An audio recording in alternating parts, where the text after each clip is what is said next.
Bonjour à chacun, c'est une joie d'être de retour parmi vous. J'emmène avec moi les salutations de toute la communauté chrétienne de Stockel. Voilà, on est heureux d'être en lien par le biais de ces visites et c'est vraiment une joie. Alors ce matin, je vous propose une méditation à partir de Jacques. Je me rends compte que la fois passée, quand je suis venue, c'était déjà de Jacques et que vous aviez eu une grosse série, donc j'espère que vous n'en avez pas marre. Mais voilà, c'est vrai que moi j'apprécie spécialement cet épître. C'est un texte très challengeant, mais en même temps interpellant et concret, avec beaucoup d'images qui disent des vérités spirituelles, qui nous invitent à agir, à grandir, à nous remettre en question. Donc voilà, j'espère que ce matin on pourra encore être nourris par un extrait. Alors je voudrais démarrer par une question à vous poser chacun personnellement. Si vous pouviez demander une chose à Dieu et que vous étiez certain qu'il vous l'accorde, qu'est-ce que ce serait? Si vous pouviez demander une chose. Je vous laisse 2-3 secondes pour faire parvenir à vos esprits une réponse.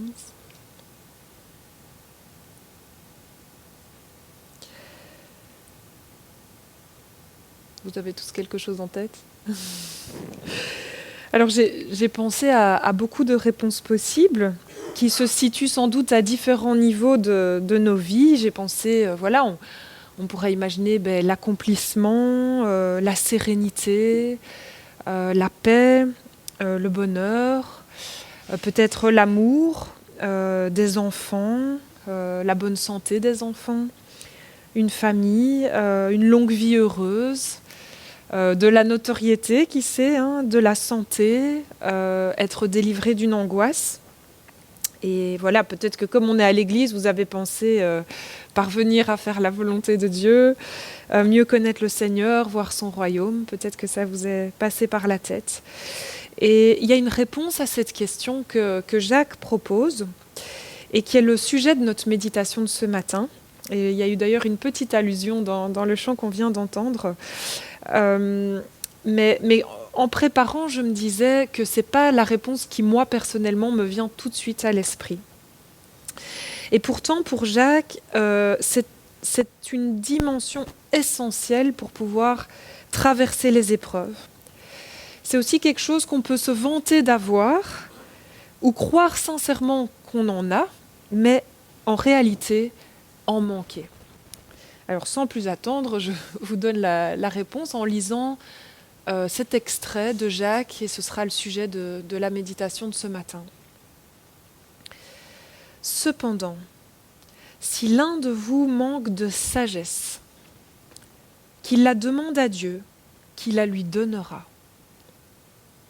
Car Dieu donne à tous généreusement et avec bienveillance, mais qu'il demande avec foi, sans douter. Car la personne qui doute est semblable à une vague de la mer que le vent soulève et pousse d'un côté et de l'autre. On ne doit pas s'imaginer recevoir quelque chose du Seigneur si l'on est hésitant et partagé dans tout ce que l'on entreprend. Alors peut-être que la deuxième partie du texte vous travaille un petit peu, vous interpelle. On va y revenir. Mais la composante donc, que Jacques nous invite à demander, c'est donc la sagesse. Si je pouvais demander une seule chose au Seigneur, est-ce que ce serait la sagesse? Alors de quelle sagesse parlons-nous? Parce qu'en fait, il y a deux sagesses. Il y a la sagesse d'en haut et il y a la sagesse d'en bas. Il y a un texte qui vient à l'esprit des lecteurs de Jacques immédiatement. Ce sont des judéo-chrétiens. Et c'est un texte bien connu qui en fait reprend la question, il est affiché ici, que je vous ai posée d'entrée. Je vous propose qu'on relise ce passage parce qu'il va nous donner des indications précieuses. À Gabaon, l'Éternel apparut à Salomon en rêve pendant la nuit et Dieu lui dit, c'est Dieu qui pose cette question, « Demande-moi ce que tu veux que je te donne. » Salomon répondit, « Maintenant, Éternel mon Dieu, tu m'as établi roi, moi ton serviteur, à la place de mon père David. Or, je ne suis qu'un jeune homme, je n'ai pas d'expérience. Ton serviteur se trouve au milieu de ton peuple, celui que tu as choisi, et c'est un peuple immense, si nombreux qu'il ne peut être ni compté, ni recensé. Accorde donc à ton serviteur un cœur apte à écouter pour juger ton peuple, pour distinguer le bien du mal. En effet, qui serait capable de juger ton peuple, ce peuple si important? Cette demande de Salomon plut au Seigneur. Salomon est devant une difficulté, une charge très lourde lui revient. Et il se rend compte qu'il n'est pas à la hauteur. Ça peut nous arriver à nous aussi dans notre vie.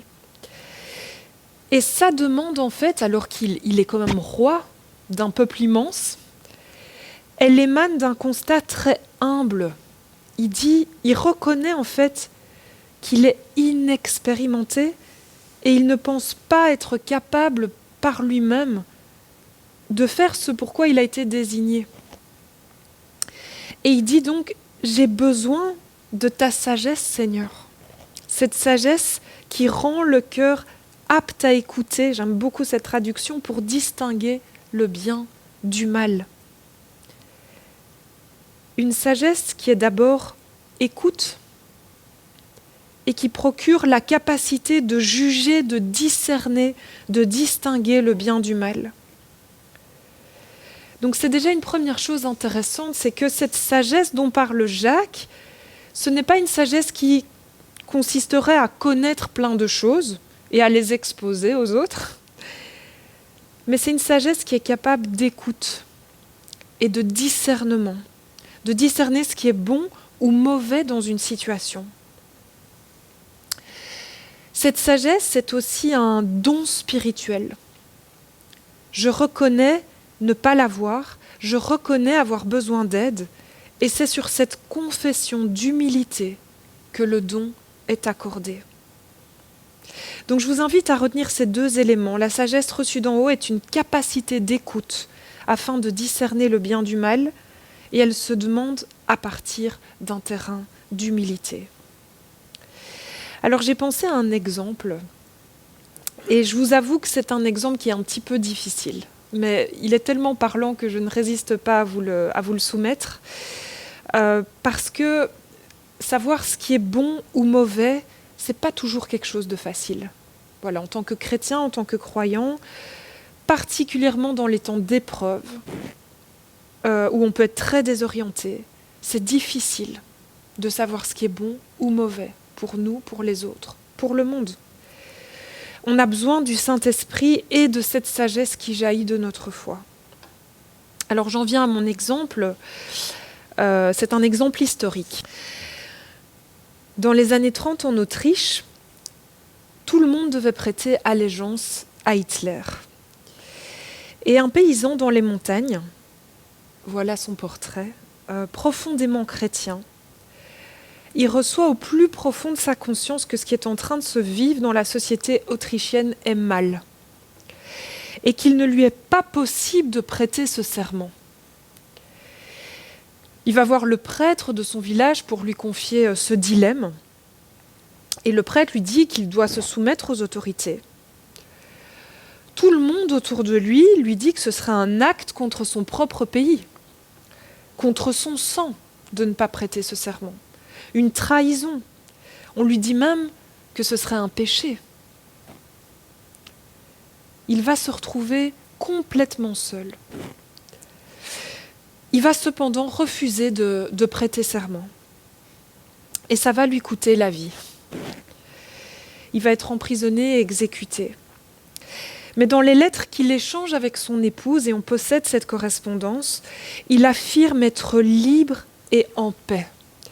Que pour lui, il n'était pas envisageable de faire quelque chose qu'il sait être mal, qu'il a reçu comme étant mal.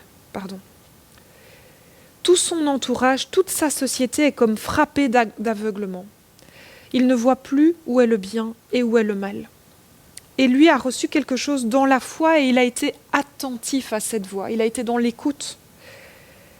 Alors c'est un cas extrême dans les conséquences, il ne faut pas que ça nous décourage. Mais il est impressionnant de voir qu'il a su, par sa foi et sa conscience, par une sagesse d'en haut, réaliser que ce que tout le monde pensait être bien était mal.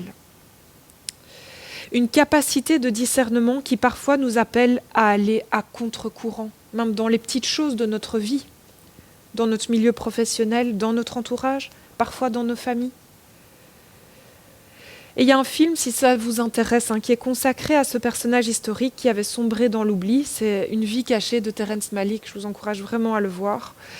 Et dans le film, ce qui me bouleverse, c'est qu'à un moment, quand il est emprisonné, il va dire à ses bourreaux, aux collaborateurs, donc, qu'il ne les juge pas. Et on sent vraiment une profonde humilité. Il ne pense pas être au-dessus du lot par cette décision. Il est profondément humble. Alors pour revenir à nous, dans l'épreuve, dans les périodes difficiles, on peut perdre notre capacité de savoir ce qui est bon, ce qui est juste. Et c'est là que cette prière pour recevoir cette sagesse du Seigneur prend tout son sens. Jacques va préciser encore sa pensée. Il dit que cette sagesse d'en haut, spirituelle et humble, se distingue de la sagesse humaine, celle qu'on peut penser détenir. Et c'est une autre portion de texte de Jacques qui précise cela. Et je voudrais vous la lire. Au début du chapitre 3, il dit « Ne soyez pas nombreux à vous ériger en docteurs ». On voit ça encore de nos jours dans des églises chrétiennes, des personnes qui se présentent comme docteurs de la foi, qui se placent en défenseurs d'une doctrine. Eh bien, dans l'église primitive, c'était déjà pareil. Il y avait aussi des docteurs autoproclamés qui disaient posséder la vérité. Et Jacques dit, il ramène à la vraie sagesse, « Quelqu'un parmi vous est-il sage et intelligent ? Qu'il le prouve par sa bonne conduite, par des actes accomplis avec humilité et sagesse. Mais si vous avez le cœur plein d'une jalousie amère, littéralement d'un zèle amer, et d'esprit de rivalité, mais cessez de vous vanter d'être sage, en faussant la vérité par vos mensonges. Une telle sagesse ne descend pas des cieux, elle est terrestre, uniquement humaine, diabolique même. Car là où règne la jalousie et l'esprit de rivalité, il y a aussi des désordres et toutes sortes de mal. Mais la sagesse d'en haut est pure tout d'abord.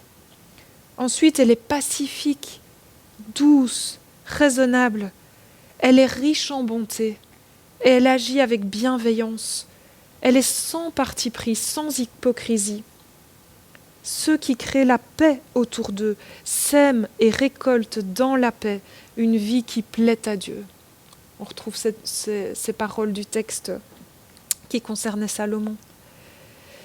Alors un commentateur disait que ce passage, qui est très beau, surtout la dernière partie, peut paraître un peu décousu. Mais avec ce qu'on vient de dire juste avant, on perçoit le fil rouge. Certains docteurs qui se disent sages peuvent mettre un zèle à défendre des discours, des certitudes, des savoirs à tout prix. Et cela crée fatalement une rivalité entre les différentes idées, les différentes doctrines. Et du coup, les communautés auxquelles s'adresse Jacques, au lieu d'être des lieux où l'on construit ensemble, dans la discussion, avec humilité, dans un esprit de paix, devenaient un peu des lieux de concours de coqs, à qui a raison, à qui est le meilleur docteur. Et cela crée des zizanies et des divisions. Et Jacques les interpelle. Cessez alors de vous vanter d'être sage.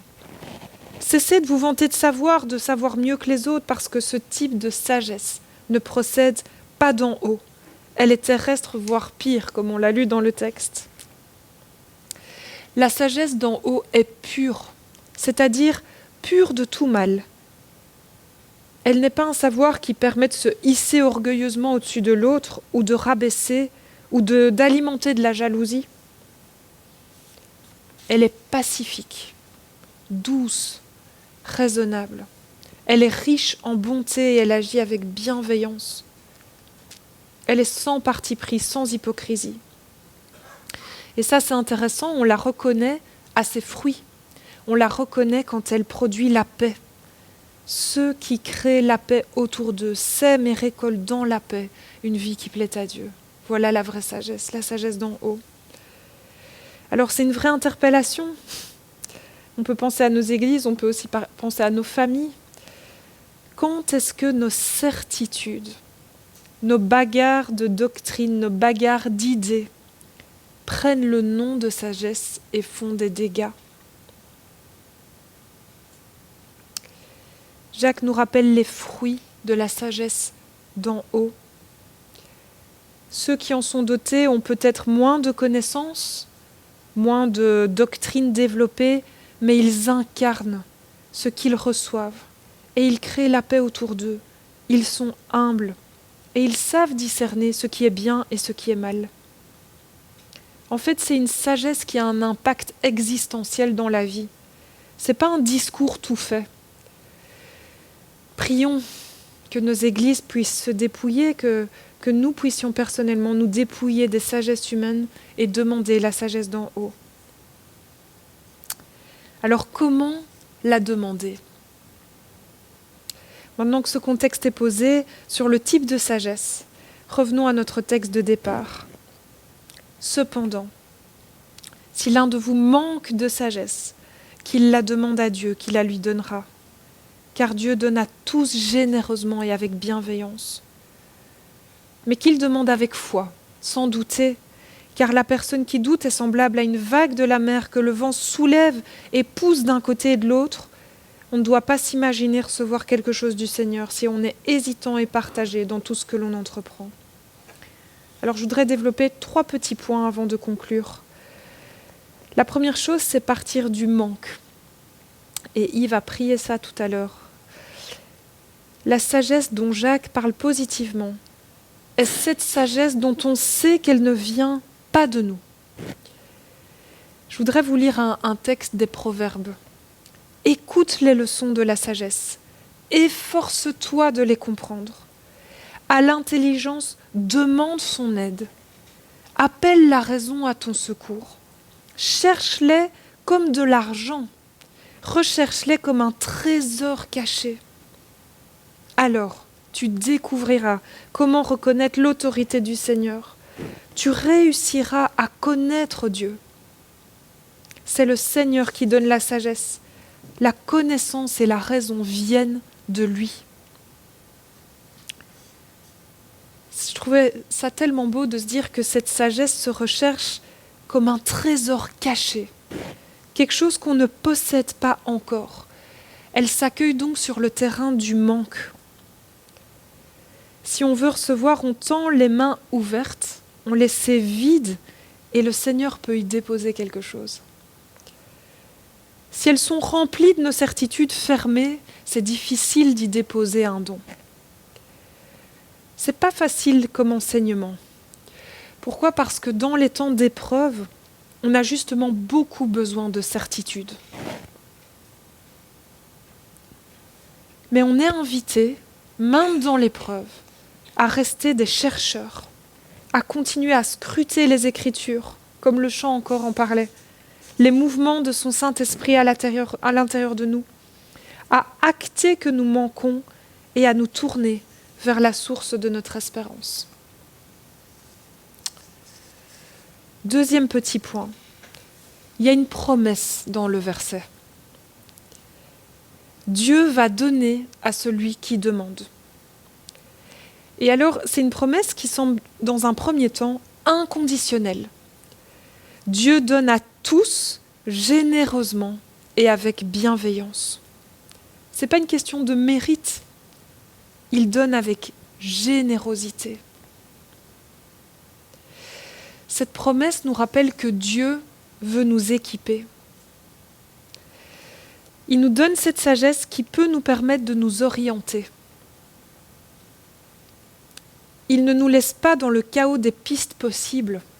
Et quand on est dans l'épreuve, c'est ça, on se dit par où est-ce que je dois me tourner, vers où est-ce que je dois aller. C'est comme s'il voulait nous confier cette boussole qui va être une ressource. Vous connaissez ce proverbe, c'est pour ça que j'ai mis cette image. Plutôt que de donner un poisson à quelqu'un, apprends-lui à pêcher. Eh bien, ce texte de Jacques, il nous montre que c'est un peu ça que Dieu veut faire avec nous. Au lieu à chaque fois de nous donner un poisson, il veut aussi nous apprendre à pêcher. Alors c'est vrai que dans certains cas, il va accorder un miracle, il va accorder une délivrance, ça arrive aussi. Mais la plupart du temps, il ne nous donne pas la solution directement, mais plutôt la capacité de bien nous orienter afin de pouvoir garder le cap, afin de persévérer. Dieu semble vouloir nous armer, nous équiper, nous donner le moyen de nous diriger, d'apprendre à reconnaître la direction à prendre et qui est différente à chaque moment de vie et pour chaque individu. Parfois, on veut chercher dans la Bible des recettes toutes faites pour toute situation, mais non.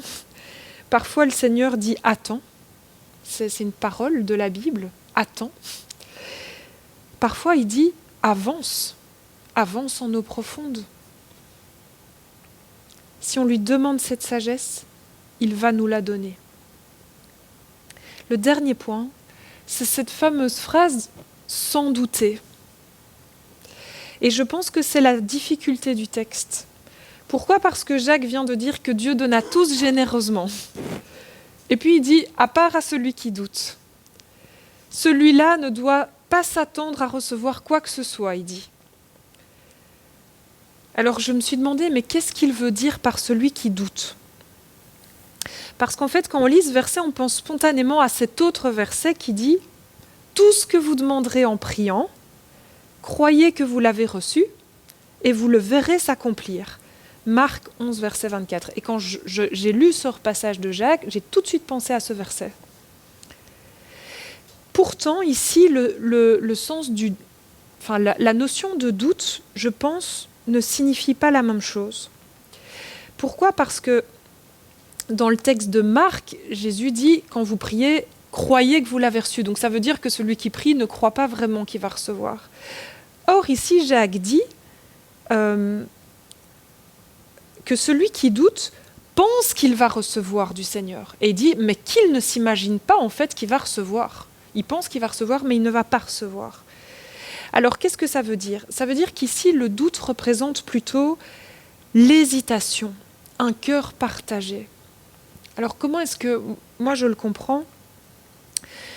C'est que quand on est dans l'épreuve, quand on traverse vraiment une situation dure, on peut avoir tendance à faire du shopping.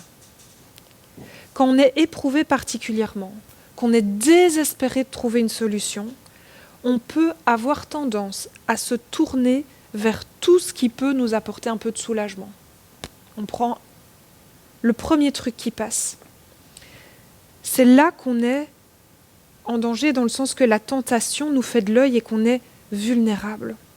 On peut avoir tendance à se tourner vers tout ce qui va nous apporter un peu de soulagement et on serait capable de dire oui à tout du moment qu'on ressente moins le mal, la souffrance, et qu'on ait une ébauche de pansement, de consolation, de solution. On peut se dire, je vais essayer ça, ça et ça, et tant que j'y suis, je demanderai un peu de sagesse par-dessus, ou une délivrance. Et je crois que c'est ça que Jacques veut dire ici. Si tu essayes un peu tout et tu demandes un peu de sagesse en plus, mais t'imagines pas que tu vas recevoir quoi que ce soit. Parce que quand on se laisse aller au désespoir, à la panique, c'est vrai qu'on peut être chaotique, aller dans tous les sens. Et on est un peu comme une vague de la mer que le vent soulève et qui pousse d'un côté et de l'autre. Jacques nous rappelle que le Seigneur nous rencontre, non pas par-dessus notre shopping, mais à un niveau beaucoup plus existentiel, en amont. Avant de s'orienter, avant de foncer vers n'importe quoi, il nous invite à prendre ce temps du retrait, en face à face avec Dieu, dans le dialogue, dans la vérité, dans le manque, dans le désespoir, les mains ouvertes. On demande cette sagesse en premier lieu, plus que toute autre chose. On suspend les différentes possibilités qui s'offrent à nous. On renonce en fait à se disperser, à s'éparpiller. On demande la sagesse. On demande la guidance en s'adressant à Dieu. En fait, ce que Jacques dit, c'est que Dieu, ce n'est pas une option parmi d'autres. c'est une personne avec qui nous sommes appelés à être en relation.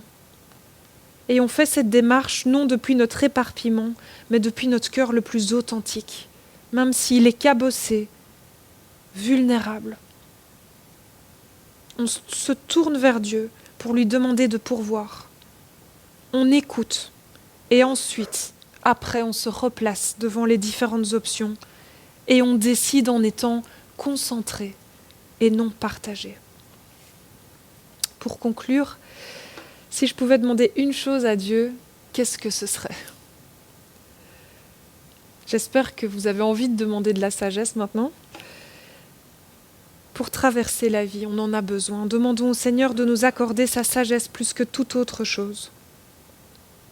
Nous voulons confesser que souvent nous sommes saturés par nos propres certitudes. Nous voulons nous placer ce matin devant lui les mains ouvertes pour se diriger dans ce monde aux 1000 enjeux, aux idéologies fortes, aux influences permanentes via la technologie.